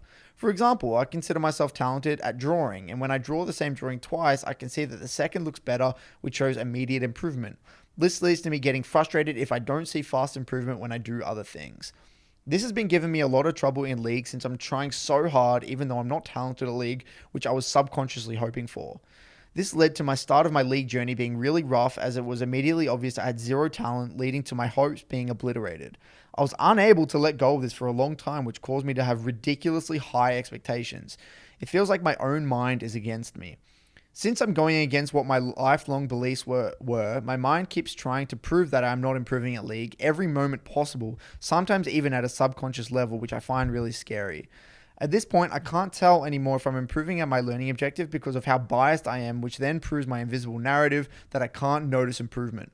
And because I can't disprove it by saying if I'm improving it, it reinforces my invisible narrative, and fixed mindset will lead to a vicious cycle. I'm having trouble breaking through this even though I'm aware of it. What should I do? Oh my God, he's nailed it pretty spot on there. That's exactly what his mind's doing. His mind is trying to justify. So like he'll be like in a game and like maybe it's like an intensity thing. It's like he could like really try and like close this game, but his brain will take the easy way out and just like lose like, okay, what's his name again? Firranos. So, all right, Firranos, like, you can't get it good at League anyway. Like, it's like, all right, let's just quickly lose this game. And that's like, he actually feels good in a way losing that game. Scary. That's so scary, isn't it? Scary. It's because you're just reiterating, you're like just feeding that narrative. It's like when like people are hard stuck. I think that's the key thing there. So they're hard stuck is that it gets to identity level. So this is actually getting into identity level with him. It's an identity level which is the scariest thing. Because it's like, my name is X and I am a diamond or I'm a platinum 4 plate. Like that's just me. I am unable to improve at League. I am unable to improve at League. For this case. So you could try so hard and subconsciously that's now, because when it's identity level, it's subconscious. So you're everything you're doing, you got to like break out of it. It's like so hard to get out of. Yeah. I mean, look, I want to preface this entire thing with, I am so proud of him for coming to that realization. Yeah, that's great. Like that is, dead it's hard set to here. do. Like this honestly makes me emotional in a way because this kid, I think he's only 16, right? 15, 16. So he's bronze and he's been bronze for a long time. Yep. And he has a good process. Yep. He's trying really hard. And he's trying really hard. But you know why this makes us emotional, dude? Is because this kid, he could have gone on for the next 20 years without even realizing this. And this could have plagued him for nearly his entire life. Could have. I don't think he realizes how lucky he is that he's identified, how grateful he should be that he's identified this now. I'm very fortunate that I identified it at 21, right? 21, 22. He's identified it at 16, 15. And how articulate he is for that age. Like, I couldn't even dream of being that articulate or that introspective at that age. So first of all, this is the beauty of the game, right? This is the beauty of League of Legends. You find out a lot of things about yourself. And this is absolutely game changing. Yeah. Yeah, so it's going to be an unbelievably hard journey for him, right? Like it's not going to be sunshine and rainbows. It's going to be miserable. It's going to be harder for him than other people in his same situation. Yep, and he's got to embrace that. Yeah. Exactly, he's got to embrace it. He's got to accept the fact that he's at a huge disadvantage. Because if he gets it out of it, like that's like a David Goggins calls it. It's like a cookie in the cookie jar. It's like I did that, you know. I did that, yeah. If I can do this, I can do anything. That's right. What else can I do? So first of all, let's clarify a few things that he could maybe do. I think the last thing he should do is quit League. Yeah. He should he has to achieve his goal. Yeah. What's his goal? I'm assuming it's gold. I think he wants to get to gold. Yeah. If he could get to gold, that's gonna the world's his oyster, dude. Yeah. Like he could do whatever he wants, dude. It's crazy. Other people like, yeah, I got to gold like my first like thing, but it's different, right? For him, yeah. For Firranos, it's huge. This will be this is a life changing experience for him if he gets to gold. Yeah. Because he's committed to a learning process. He's gotten good at something. He's gotten good at something that he wasn't good at. Yeah. He was not talented at it, and he's had to find his own toolkit and figure it out and improve. That message is going to ring with him forever. So that's the last thing. You're never going to quit from. I'm not letting you quit. You gotta get that goal. Track his OPGG. If he starts not playing, you guys add him and message him. Exactly. So I think first things first. You got to fix your self-talk. Yeah. You got to grow awareness towards your self-talk. You got to call bullshit on yourself. That's where it's all going to start, right? And look, this can like. I've read some articles. I actually did a bit of research before this on how to develop a growth mindset. It's all fucking bullshit, dude. Okay. It's so like buzzword, like just believe in yourself and like think positive thoughts. Yeah, think positive thoughts and like trust the process and stuff. But it's I mean, in a weird way, it's like, what else do you do? Like, I can see where they're coming from, but like, I just don't like saying that stuff. Like, just trust the process, like, because it hasn't worked for him. I say that a lot. Oh no, because it hasn't worked. Yeah, I've said it hasn't worked. and it hasn't worked. So like, I don't want to keep saying trust the process because obviously it's not working. Yeah. So I think what he needs to do, he needs to do that psycho level shit. What I was saying before, where he needs to go to that stage 3 and identify how the fixed mindset and how his view of the game or his mentality and his mindset is in fact impacting his behaviors in game. But wouldn't a lot of the things that it's just, you said that lower level players, they don't need to get to that because it's just fundamental stuff. Yeah, but I think this different? is preventing his fundamentals. Got it. So he's preventing him to even learning the fundamentals. I think he's just doing self-sabotage 24/7. That's what I think's happening. Got it. I think he's self-sabotaging left, right, and center. So he has to go like to the third. Well, the way I view it with this whole his situation is that he has to develop an incredibly unique toolkit. Like, this is gonna be a custom built fucking car that's gonna travel to the end. This is gonna be a unique custom thing that he has to develop himself, that no one else. I mean, there's probably a lot of other people that have had this challenge that Firranos, like you've had, but have just given up. Yeah, they'll just give up. Right? But no one talks about the people that give up. You only ever hear about the people that actually make it. Yeah. No one hears about the people that didn't make it. The guy that gave up in bronze, it's like... The guy that gave up in bronze, but even the guys that gave up at Diamond 1 to not go pro. Oh, there's so many or master. corpses of people that didn't... There's thousands, hundreds of thousands of people that have tried to go pro that have given up. Yeah. We don't hear about them at all. We only hear about the people that make it. So, like, you might feel that you're alone, Firranos, but, like, there are thousands, hundreds of thousands of players that are in your shoes, given their fixed mindset, and have just given it up. And they've carried that fixed mindset on for the rest of their life. Or for the next decade, or however long, until someone else gives them a slap in the face, So, like, I think first things first is you need to fix your self-talk. Whenever you hear yourself subconsciously reflect you should be reflecting after every single SoloQ block. You need to reflect in ourselves. How did I feel? Why did I feel this way? Cool bullshit. What sort of person do you need to be? You need to be so rock solid in your mind, visualizing. You need to visualize the type of player you want to be. Through sheer visualization, you're going to get there, because the way you got to view it is, okay, we've done this exercise before. So you think about, okay, like, what would the ultimate version of Nathan look like at 30 years old? Like, when you envision the beast mode Nathan at 30 years old, how would they be talking? What are their day-to-day activities? What are their behaviors? What are their schedule? What would it look like? What would it feel like? What would it sound like? The closer, and this is where the picture. How would you deal with failure? How would you deal with failure? How would they deal with it? How would that type of person respond to this situation? Yeah, when I say like the best version of Beastman, it doesn't mean like your last perfect, right? It means like, how do you deal with failure? Well, what sort of qualities would you want that person to have? Yeah. Are they very stoic? Are they confident? Are they super? They love a challenge. What sort of traits does this person? How do they talk? How do they hold themselves? And this is where the picture of mastery can even extend to in real life. We have the picture of mastery in the My Midland Academy Firranos, which would probably be a great exercise for you. But just visualize the sort of player you want to be. Get excited. Create an image that genuinely gets you excited. If you were to envision this version of Firranos, that is what I want to be. That version. Visualize it. How would they react to this situation? Would they just give up, Alt F4, complain about I can't improve at team fighting? Would they say, okay, let's get into the details. Let's get specific here. What were we thinking in this scenario? Was our threat assessment? You just get into the details. We must prevent the self-sabotaging behavior, because the best version of yourself wouldn't self-sabotage. They would recognize they wouldn't talk to the way they wouldn't talk to themselves the way he's talking to himself. they would respect themselves. Embrace And the they would challenge. believe they could improve at it. Because it's been done before by many people with a fixed mindset. I had the most fixed mindset you could possibly have. I got out of it somehow. And another look, and this is an advice that is not official. This is just something I did, and I think you did this as well, Nathan. We just studied and found people that inspired us. YouTube. I have a playlist of YouTube videos of people that, or read books of people that inspired me. David Goggins, Kobe Bryant, Michael Jordan, Ray Lewis. You know, all these really famous, or they're not famous, but just people that inspired me to be or create the picture of the person I want to be. Bruce Lee. There's all these people that I'm like, wow, I want a little bit from here. I want that quality from that guy. I want the quality from this dude over here. I want to take a bit from Ray Lewis over here.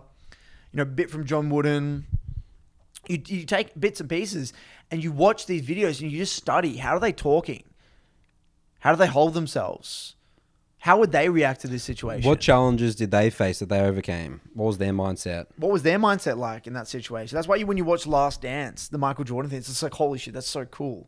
He wasn't just this naturally talented dude that just got to randomly fell into be one of the greatest NBA players of all time. He worked his art, same as Kobe, right? You watch Kobe's story, it's just insane. And I think that's what inspired or what helped me get through to develop my growth mindset. It's like, if these people could do that, surely I can get to do what I'm doing. This guy was picked on. He was like the only black kid in an entire village, David Goggins, the entire black dude in this entire town. Racism 24/7, fat as hell, becoming a Navy SEAL. Super lazy. Super lazy, becoming and then cheated on every test to become a Navy SEAL and set the pull-up record. Like, what the hell is that? If he can do that, I could do anything type thing. So that's what pushed my mentality. That's what fed my growth mindset. You know, it's like all these stories you hear. I didn't just pull it out of thin air. It's not like we just say, don't worry, Firranos, you can do it. Trust the process. Dude, there's people that have done this way harder things than Nathan and I. Way harder than anyone else we've seen in the Midland Academy getting results. There's people that have done way harder things. So it's just like when you put it in perspective, it's possible. So it's like the belief, and that belief has to start. And it has to start somewhere from us, from people that inspire you. You have to find and search for those people that inspire you. People get inspired by a bunch of different people. You might get inspired by Walt Disney. You might get inspired by Bill Gates. You might get inspired by Richard Branson. It doesn't matter. It might be someone that you just click with. You just resonate with the way they conduct themselves. And then you just visualize and you reflect again. You visualize, then you call bullshit on yourself. You fix your self-talk. You get help. You ask high quality questions. That's really important. Rather than why can't I improve at X? Get specific. What am I missing? What am I missing? What contribute to this decision? What variables am I not considering? Now, this is going to hopefully tie it together with the Firranos thing, because there's another guy, trust me, this is worth, people are probably tuning out now, but trust me, this is worth it. Curtis is saying the same thing he's been saying every day. Dude, this is huge, dude. So, okay. Reborn in my Discord, very similar fixed mindset, I would say, to Firranos here. He got out of silver, it took him ages, he got to gold. And I think he's close. I think he's in platinum now, if I remember correctly, or like high gold. No, I think he's high gold, nearing plat, whatever. And anyway, and he just goes on this huge, his loss of confidence is unbelievable. Like, he loses all of his confidence in a very short period of time. And he asked me a question the other day. He said, Curtis, I need help with this. He said, can you come into a call? So we went to a call, and he said, Curtis, like, he doesn't understand improving at league. Like, at the most fundamental level. Like, how does improvement work in the game? I don't feel like I'm going anywhere. So what I did... Is that in terms of rank or... No, actual skill. Like, specifically, it's skills in the game. So what he would do, he said, this is what he said his problem was. He would set a learning objective for 2 weeks or 3 weeks. Say it was levels 1 to 6 landing. He gets really good at that, develops confidence. Then he moves on to the next learning objective, right? So it's warding or whatever it may be. And then as he's shifting his mental stack, his energy towards that new thing, he says he kind of regresses in that area that he once was focusing on. So his levels 1 to 6 landing gets worse again, right? And I said to him this, that is perfectly normal. And so what I did is I kind of actually drew how I visualize learning in league. Now, let's say a player has on the x-axis we have all these different categories of skills, and then on the y-axis we have like a meter from 0 to 100 in terms of competence at that skill. So on the x-axis we might have columns where it has trading, wave management, warding, threat assessment. We have all these skills, right? And let's just say they're all baseline 50. Now, when Reborn focused on one of them, he honed in on his levels 1 to 6 trading. He pushed that while he's in that 3-week period. He's actually got that to around, say he's got it to 70, from 50 to 70. Now, at the end of that 3-week process, he's pretty happy with the level he's at. Like, he's doing well in that area in his given rank. He's at 70. That's 70. That's great. Now, he moves his attention to another area, warding. Now, in the process of focusing on warding, that what was once 70 beforehand, that wave, that the levels 1 to 6 trading, it will actually go down to around 60. Because he's focusing on something else, which means that he's not focusing his mental stack, his energy towards that.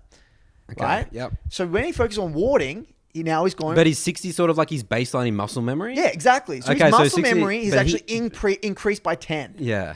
So now he's grown to warding. So that now what was once 50, by the way, on the trading, it's gone to 60. It went to 70, but it dropped to 60. Now he's moving on to warding. Now he's going to get that warding to 70, but then same thing's going to happen. Say he goes back to 1 to 6 trading. He might go down, but he's not starting at 50 anymore. He's starting at 60. So he's not starting from scratch anymore. There's actually building blocks that he's placed that are still there that he can build upon again. So when you go through, the way I view improving at league is you're going through and just adding a little bit onto each skill, but it's not like you're starting from scratch. Yes, it's going to get worse. It's not going to stay at that level. Even for me, like areas of my gameplay, like when I focus on my threat assessment, it's very good. My lull state usage. And then when I go back to my levels, maybe I'm learning a champ or I'm trying to go back to my landing phase, my lull state usage goes down, but it's at a better level than what it was. It's not like it's at ground zero now, you know?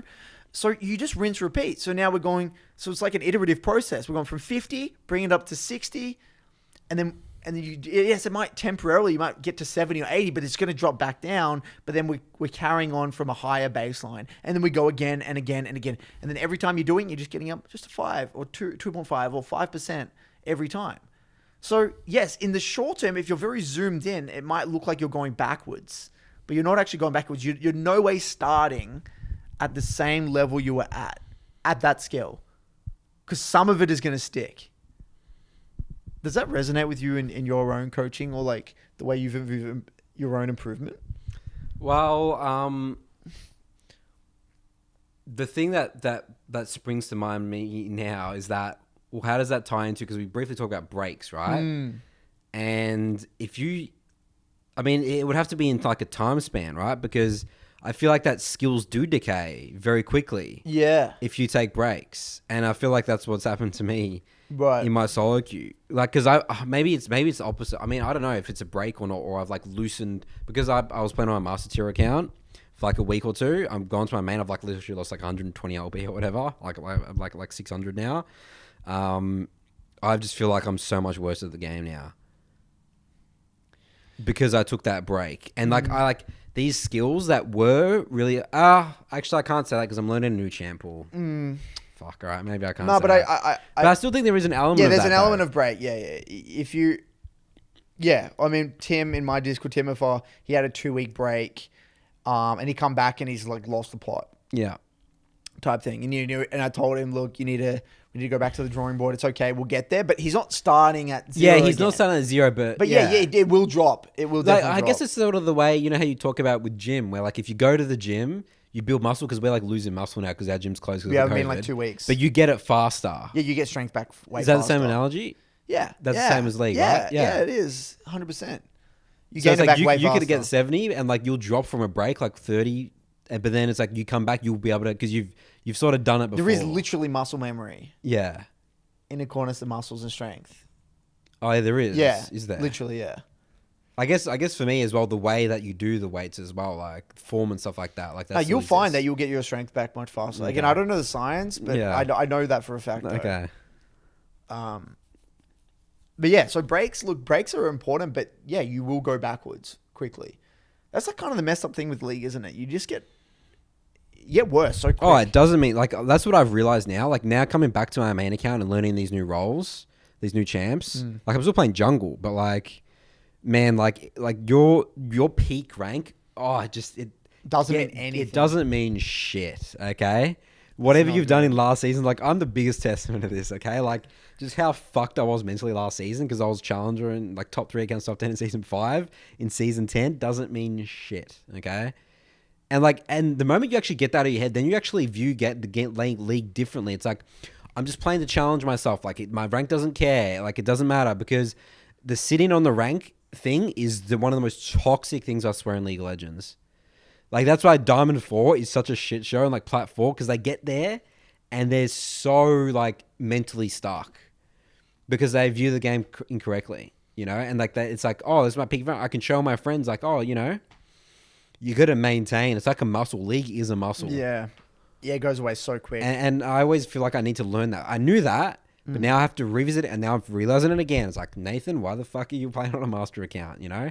I guess I was learning champs on that account, but it's just too long. Too long. Know? It was like 2 weeks. Nathan, I told you, you got to do the learning on a second account and play on your main at the same time. Yeah. That's the best way. So you don't just do that. Yeah. I made that mistake as well. It's awful. You go back, you forget how to play the game. Was that what happened to you last season? Yeah, that's what happened to me last season. Because you were making guides and stuff. I was playing all these different champs and I was just trash. Yeah. I just became awful at the game. Yeah. When I tried to actually climb, I couldn't. And that happened in a very short period of time. So then I was like, fuck, I have to now play the same champs and just try and learn the game. I'm in that stage again, dude. I'm like back to school. Yeah, that's what it feels like. But it's not in reality. It feels like it is in the very short term, but it's not. Yeah. Yeah, and that's what I know that long term is okay. I'm going to drop like 300-400 LP, like all good. Yeah. And I'll build that back up and I'll be good again. I don't think you'll lose that much LP. I think you'll lose I reckon what you've done now is what it will be. It'll be around 150. Okay, and that's it. I feel like I'm going to lose a lot. I don't think so. I think you'll see 400 LP in next week. Fine. We'll see how we go. So yeah, look, with the Firranos thing, I hope that helps and like understanding that you're not gonna, that's the way it works. Don't beat yourself up too much when you keep making the same mistakes. Like I make the same mistakes all the time. Everyone makes the same mistakes. Yeah, I make basic mistakes all the time. It's part of the process. And that's coming from us who play the game for 11 years, dude. Yeah. So look, Firranos, you got to keep us updated now. Now you signed up. You've now signed a contract with the BBC. He needs to send a video like Patrick in. Dude, yeah, he actually does. He sends a video in once he's gotten gold. And you can do it, dude. We believe in you. I'm sure there's a lot of other people in the comments right now that can believe in you as well. So I have faith. There's no doubt he can do it. It's just whether or not how long it will take. Get over these mental blocks, these mental barriers. Yeah, how good you are at reflecting, how good you are at visualizing. Battle your mind. It's a battle versus yourself, man. It's you against yourself. So there's other stuff we can talk about, but we probably... Let's go into Mailbag now, I think. Yeah. All right, here we go. Welcome back for Nathan's Mailbag. Jingle song. All right, so first question here is from, I believe his name is Alexander. The title of his email is called My Story. How do I kill pro player ego? Hello, BBC. What's his name again? Alexander. All right, Alexander. He doesn't say, hey, Nathan, or it's just BBC. Just going straight in. Before I begin, I just want to say that English is not my native language, so excuse for any grammatical mistakes. I'm also going to be anonymous since I don't want people from the league scene to know who I am. This message will be long, so please sit back and relax. I mean, if you're going to talk all about your story, maybe people could investigate, put the pieces together, you know? I started my league journey actually back in Season 1. I didn't reach level 30 that season and played it very little, but after watching Season 1 Worlds live at DreamHack Sweden, I wanted to try to play more. I'd never played a MOBA before, but managed to reach gold in my first season, Season 2. What an OG, dude. Can you believe that? It's identical to me. I played one ranked game in Season 1, though. Yeah, but did you watch Worlds? In Season 1, yeah. You watched Season 1 Worlds? Yeah. The one in DreamHack? Yeah. What the hell, it was on dude? The client. I did not know that. I don't think I wasn't playing then. No, I wasn't there around then. In season 3, I managed to climb to Diamond 1, which was insane to me. So Diamond 1, remember, there was no Grandmaster Challenger back then. So Diamond 1 was basically like Challenger, wasn't it? Diamond 1 in season 3, yeah, that's really high elo. That's super high elo, isn't it? Yeah. I got to play versus pro players for the first time, which felt really awkward to me because I always became starstruck and choked a lot at the beginning. But after playing with them for some time, I realized that they're just players and not gods. And their superhero atmosphere also dropped after watching most of them flame other players hardcore. It was Wild West back then. In season 4, I actually managed to hit Master Tier for the first time and felt like I was making progress. Not much else happened during the season except that I attended a couple of local LANs and did good at them. In season 5, I managed to hit Challenger by one trick in, and I started to get a lot of well-known pro players on my friends list, and they asked me specific questions about my one trick since it was a unique pick. This was actually one of my best times of my life, even though I had a lot of RL stuff going on. I also want to point out that during season 3 to season 5, I slept about 3 hours each night so I could play a couple more games. That caused me to sleep during most of the lessons during school and started to develop really bad anxiety and stress, and I argued with my mother a lot. My thought process went like this. When am I sleeping? There will be some other player in the world who puts down one extra game and sacrifices more sleep than me. That's a pretty good mindset, good work ethic, but then you got to think about, okay, how can I work more efficiently and hard, you know? And at the end of the day, sleeping 3 hours a night is not good. You're going to get burnt out and eventually, right? So it sounds like really dedicated player, right? In season 6, I dropped a lot of ranks and became hard suck masters after my only one trick got hard nerfed/reworked. During my time in Challenger, I managed to get a few contacts and they asked me if I wanted to try out for a National League Pro team.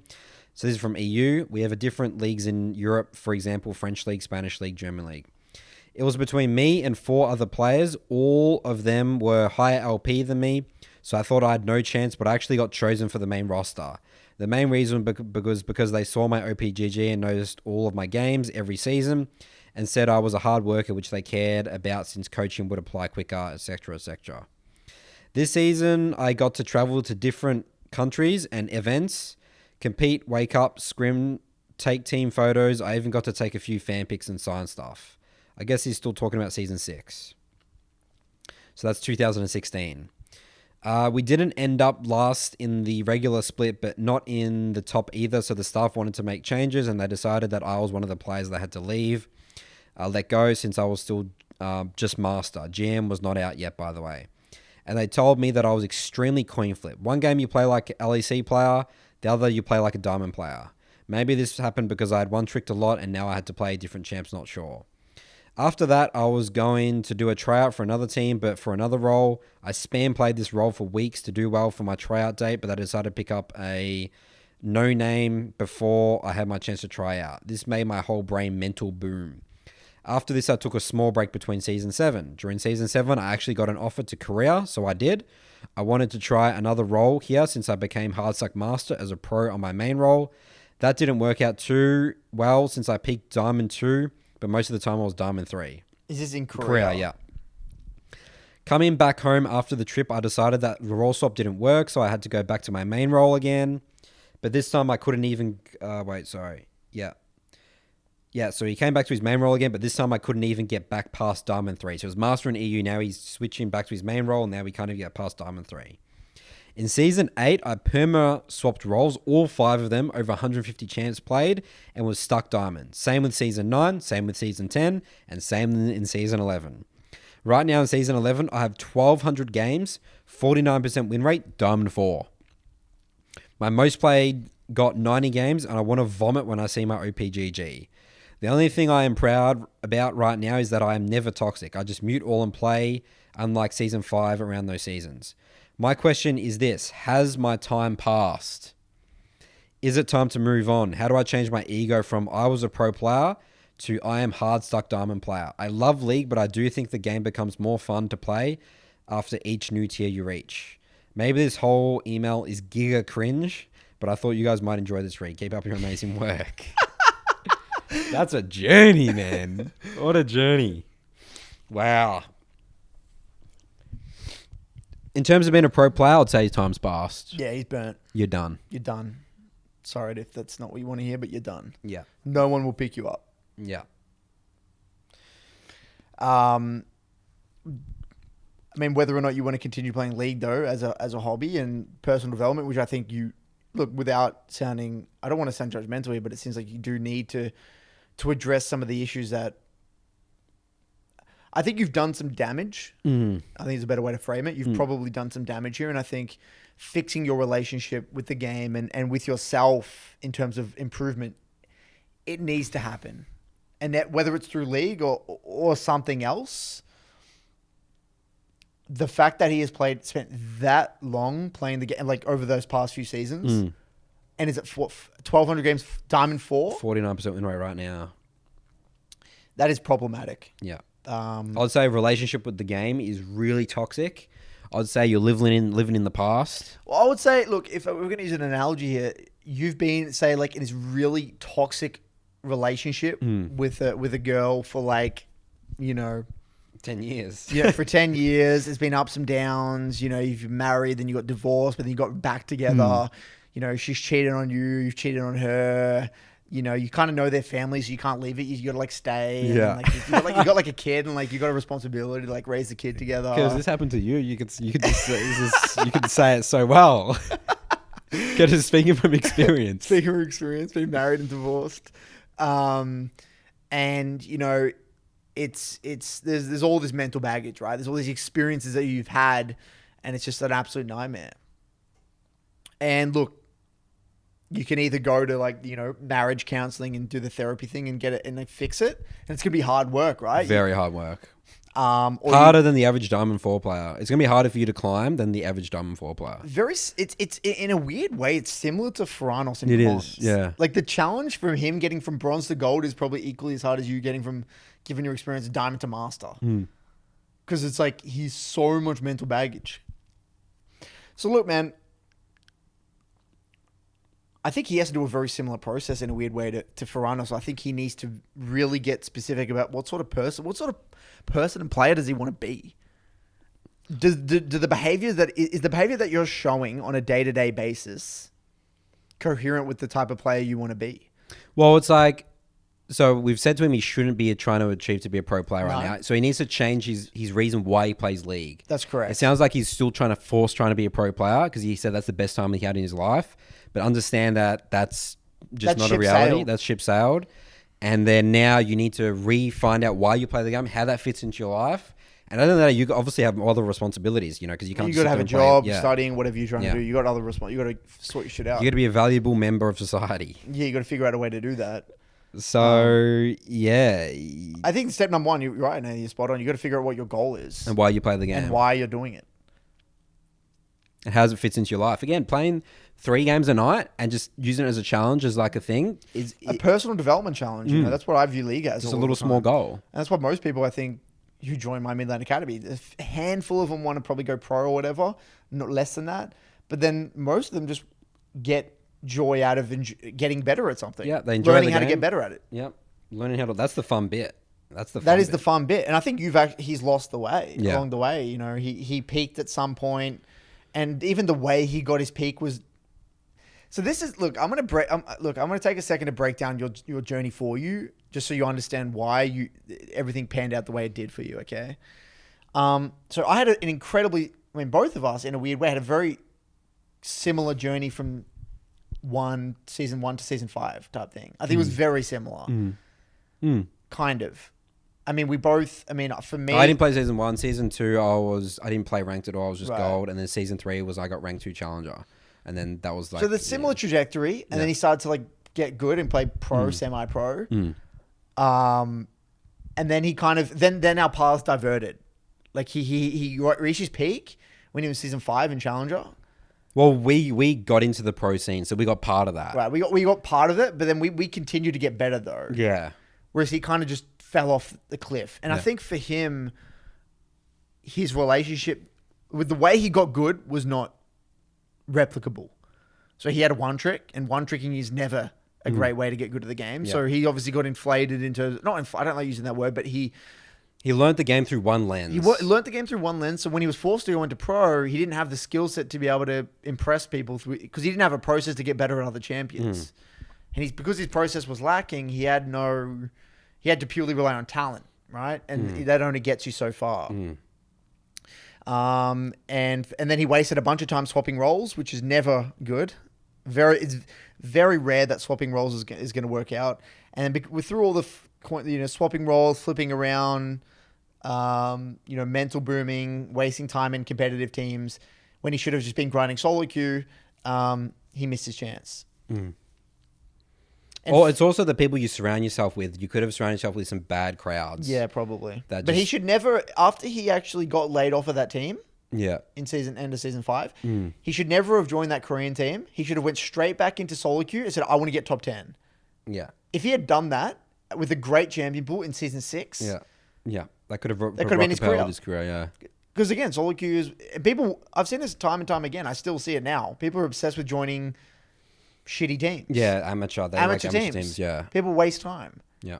I'm telling you from an organization's perspective, you're never going to get picked up if you're not higher in SoloQ. If you think about the players that recently have been promoted to LEC, there's that Vithios or whatever his name is, Vithio. There's the Nuclear Int, who also came from Schalke, I believe, to the Schalke main team. And all the other guys that are playing in the secondary teams in the French league and stuff like that, like that Tukuli guy and Vitality mid laner, I think it's Duplex. All of them, they are 1K plus LP as 17-year-old kids. How much team experience have they had? 0. I'm never going to pick a 500 LP mid laner with all this experience versus a 1K LP 17-year-old kid. Yeah. Go out. Don't even, why apply? I'm never going to pick you up. Yeah. Yeah, so I agree, because at the end of the day, Alexander fell into the competitive team trap. Yep. Like, I got to learn the competitive skills and stuff versus... Individually. How do I become a beast individually? He got sloppy with his solo Got sloppy with his process, got sloppy with his solo queue, and then got weirded out. Yeah. So, look, he needs to make... Look, again, this will depend on what his goal is, what you said spot on, Nathan. He needs to identify his goal, and then... But the baseline is pick your role, what gives you the most satisfaction individually, most contentment, and then you got to develop your process and develop your toolkit and visual. And again, tying back to what sort of person, what sort of relationship do you want to have with the game? What sort of person do you want to be? What sort of player do you want to be? What sort of behaviors would that show? Would they do 3 blocks? Would they be intense in their review? What would it look like? And he has to let go of the past. And that's the hardest thing. And to be honest with you, look, I'm going to be honest, Alexander, a part of me thinks that you might not ever let go of your past. And like saying the things now, you're hearing us, we're like, fuck yeah, they're right. I should have taken SoloQ seriously. Now that's a regret for you for the rest of your life. And whether or not you can move past that regret, I don't know. And that's only something you can do. You've got to make peace with it, right? Yeah, you've got to make peace with your past. And some people can't do it. Some people live with that for the rest of their life. Look, it's a bit of a somber response, but it's just a sad reality, dude. I regretted role swapping from mid lane to top. That's one of my biggest regrets. I could have been I actually regret actually ever playing League. I wish I stuck to Counter-Strike. Yeah, because it could have been a really I could have been one of the... I truly believe I could have been one of the best Counter-Strike players in the world. And that's a regret. And I've had to accept that. And especially back in the day, before I did my whole coaching, I regret that big time. But look, to be honest with you, he sounds pretty young. I'm assuming he's roughly our age. Yeah. I mean, yeah, maybe a little bit roughly older. our age. Playing a long ass time. And to have this sort of painful experience and internalize it it's important, because there's going to be other opportunities that present themselves in other professional endeavors, and you might look back like, okay, how can I conduct myself? I'm not going to throw this. I'm not going to miss this opportunity. I'm going to work hard. I'm going to apply myself. I'm going to develop this growth mindset. I'm going to create a process. I'm going to outwork people in an intelligent manner and get the job done. I mean, the positives here, it sounds like you know how to work hard. Yeah, he's got a really great work ethic. Yeah. Great work ethic. He understands the importance of industriousness. He seems pretty passionate, but it's just about applying it in the right way. So I think he's going to have to come back to us, because I think that's part 1. The way I view that's like part 1. Let's get a bit more context of what he wants to do. Yeah. And if you come back to us, Alexander, with a part 2 saying, look, based off what we said here, this is what I want to do. And we're happy to put you on the right path. But again, it's very open-ended. You got to do some thinking there. You got to do some thinking and come back to us based off our response, and then we'll go from there. All right, next question here is from Mikey. This title of this email is from Reddit's /r summoner school vent /rant. Hey guys, found your podcast a while back and have been a big fan ever since. Before I watched your videos, I would ask questions on /r Summoner School and Discord communities. They were low quality questions like venting about annoying champs, asking others to look at my OPGG. How do I escape gold? 3. Eventually, after being roasted by some of the replies, I look at the responders' old posts and they're my rank or below, or giving me advice on climbing to a rank they're not. One of them was a gold 4 Katarina / Kai'Sa player who had never played a game of top lane this season, and they were roasting my rune / build and telling me to get more farm and watch Coach Curtis's videos. That's good advice. Another was a silver 1 support main with 80 games telling me to take teleport, and then I'm a insert champion name abuser. I think 90% of the guys there suck and just want to go on little ego trips. Cracks me up. How funny is that? I mean, so much to say. Yeah, those places. Yeah, it's just not. Look, despite the let's actually just remove. Let's just say we know nothing about the Reddit, right? Let's just say we didn't know what Reddit was. Let's say it was newly invented. The platform itself isn't designed to improve at League, in my opinion, because League isn't a game In written format like that. It's a game where you got to show examples. There need to be images, videos, talking, conversation like this, free flow. What is the situation? What are the variables? I don't want to sit there and write and see an essay of you writing the situation. You know, whenever I see like these essays, like theses in like Reddit, it's like, just compile this into a nice, beautiful video, and then we can get specific, and then we can get into it. You know, like, I just don't think you're going to get an answer in like a short little nice, neat sentence. So I don't think the platform is designed for education, for League anyway, maybe for some other thing, but not for League. I mean, you can always post a video link, but then why use Reddit? And then the things that they focus on is all the wrong things in those things. It's like optimizing runes. It's like general advice around. It's like general. The thing is like, do I prioritize dragons or heralds? You know, like I can't even answer that How question. Do you answer the Okay, question? Both. Yep. You know, it's situational. It depends on the game. So yeah, I mean, you know, it's great that you've found that, and you need to look at examples. But yeah, I think that especially the one trick discords. I mean, I've had people who've been recovered. They've been like recovered one trick Discord communities. Yeah, dude, those are once they said they got out of them, they're like so much. They have such a healthy relationship with the game. They have a better process to learn, and they focus on the right things, like the actual decision making. The one trick Discords are the most toxic things. And specifically the Kassadin one, dude. Is the it Kassadin really bad? Out of control. That would be out of control, yeah. I can imagine. Because Kassadin is that champion. It's like, what do they talk about? Oh, and they have like the same icon. They're just all just toxic, dude. Oh, just genuinely toxic people. Yeah. Get attracted to certain champions. It becomes their identity. And theorists. Oh, it's just out of control. It's beyond out of control. When I think of it, I think of like a high school, like an American cafeteria, and there's all the different tables. Yeah, through groups, yeah. And there's like types of like personalities. Yeah. It's hilarious. And you just like look at them, and they're like, you can kind of stereotype the Kassadin one trick player. Yeah, you can. The Katarina one trick player. Yeah. Like you just categorize them. It's pretty funny, actually. Not good.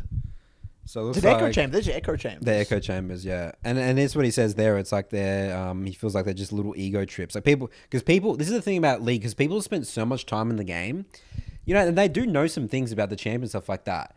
Like that's like the way that they feel like they bring value to the community. It's like that's their space. They own that. So it's like they feel like they're important, right?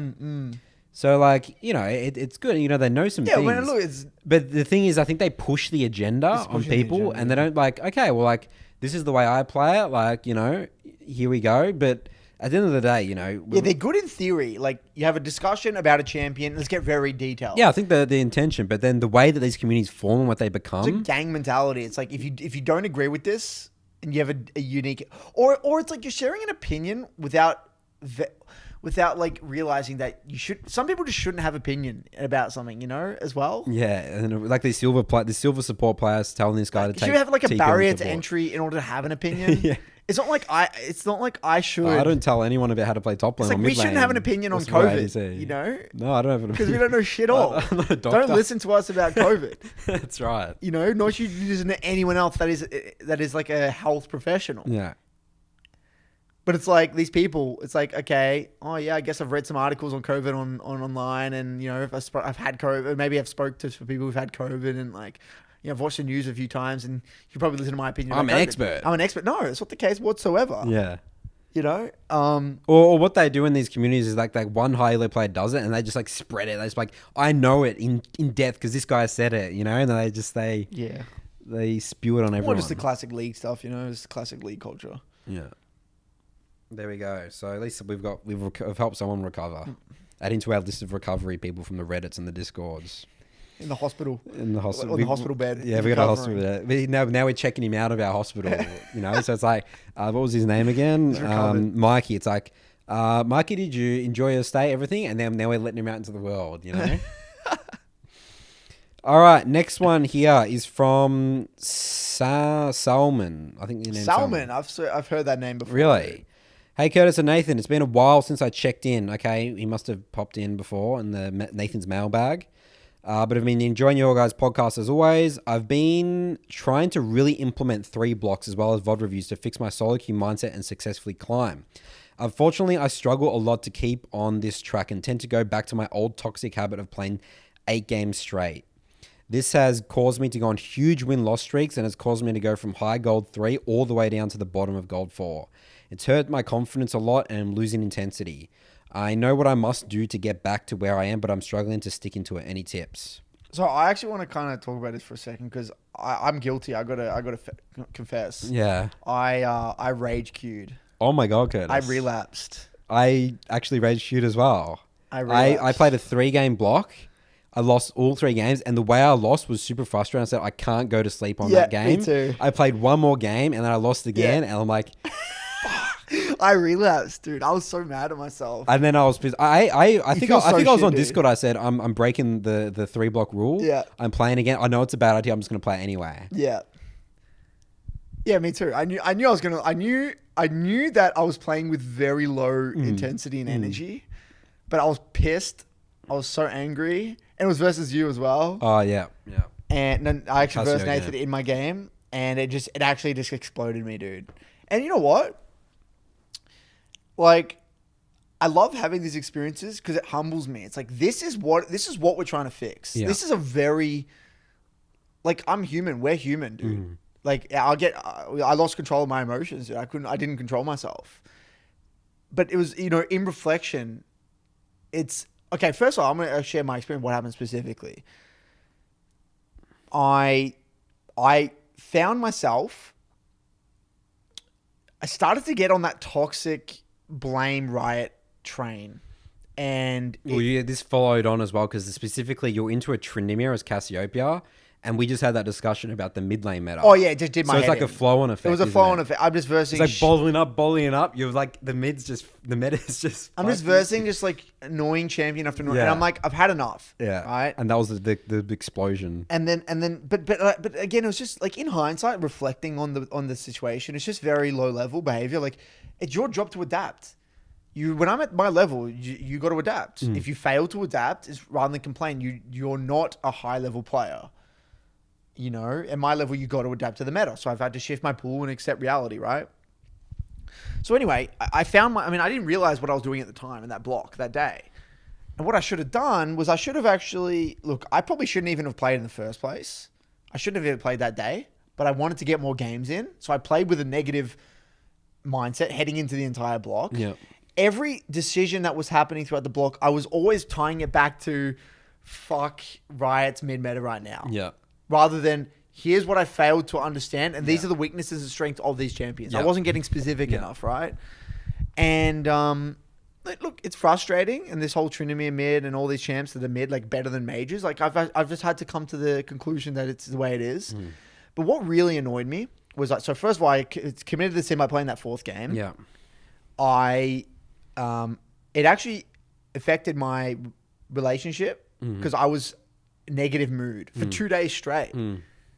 It's miserable to be, and because we're in lockdown at the time, it's not healthy. Like coming out of a block and me saying "fuck this," like just pissed off, looking at the ground, like just being angry, just not talking, just giving really blunt replies. Like And I just reflected, and I actually apologized. So, like, I'm so sorry. Yeah. This is not the type of person I want to be in this household. Yeah.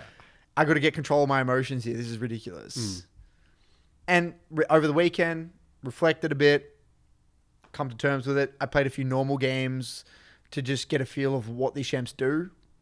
Tested Viego in a game, played a Trinamir game, just to like get a better understanding of the champs, like how they function, what the weaknesses and strengths are, help me get a better relationship with these champions, and then going on with it. And look, and I wanted to share this and be transparent. It's like, you know, I mess up sometimes. I'm not a robot, and just got to get back on the horse and hold myself to a high standard. Maybe someone can relate. I mean, do we have any other advice for him? It's like, yeah, getting off track is normal. Well, look, what I would say, like for me, I just forced myself to just have a shower. That's what I did. I'm going to say what I did. I had those 3 games or 4 games. Sorry. I had a shower. And when you do something that is away from the computer, or you force yourself to do something on that chair, you got to get out of the chair, dude. Yeah. You find a way. Even getting on YouTube and stuff. Get away from YouTube. Get away from your PC. Find a way. Cook dinner. Yeah. Have a shower. Yeah. Just please get out of the room if possible. Try and get out of that room where your PC's at. Yeah. And try and prevent yourself at all costs to get back on the computer. You need an hour break. I didn't take an hour break. You know, I went straight back in and I just regretted it. But yeah, after that, after you have a shower, like, okay, that was ridiculous, Curtis. You lost control there. You can kind of just take a step back. But if you don't get off that computer and you don't do something else, it's going to be really hard for you to get out of that. You're just going to sit on like, you're just going to just go again and again and again. Yeah, and then you keep playing more games. You have to get off the computer. And doing something physical, just push-ups and shit, just something physical and get your body moving, get the blood flowing, and at all costs. That's so good. I mean, I think that's a huge factor for why I've improved as well. Is just the whole gym thing and fitness. Yeah, which I think. But how funny is that? How fitting is that? The one time I relapse is when gym is not. Yeah. I mean, lockdown. We can't go to the gym. Yeah. I've lost control. So maybe that's another sign that we need to. I mean, the importance of physical fitness and getting off the computer. Yeah. So look, hopefully that helps. I don't know what you can do once you've got to that point though. Like once you're in that mentality, it's kind of like you've passed the point of no return. Like you know you're not doing the wrong thing. It's like in self-sabotage mode. So I kind of feel like you just got to prevent yourself from getting to that point. That's right. Yeah. So a part of me feels it's like end of review early game. Yeah. Like no, but a part of me feels like once you're in that mentality, you're in it. Yeah. It's very hard to get out of it because that's how I felt. I'm stuck. I'm self-sabotaging no matter what here. So it's only after it's like why did it get to that point? And that's what I reflected. It was all my bullshit narrative about the mid lane meta and being angry about that. I've had to let that go, accept it, and adapt and overcome. And then when I come into a block being okay with it, I've accepted it, it just frees me up a bit, you know? So that's what I would recommend. You don't let it get to that point. Reflect. Why did it get to that point? All right. That's it. I think that's it for episode number 54 of the Broken by Concept podcast. Hope you guys enjoyed it. If you want to send in an email, I think there's a link in the YouTube description. But down there, brokenbyconceptshow@gmail.com. We'll see you guys next time. Bye-bye.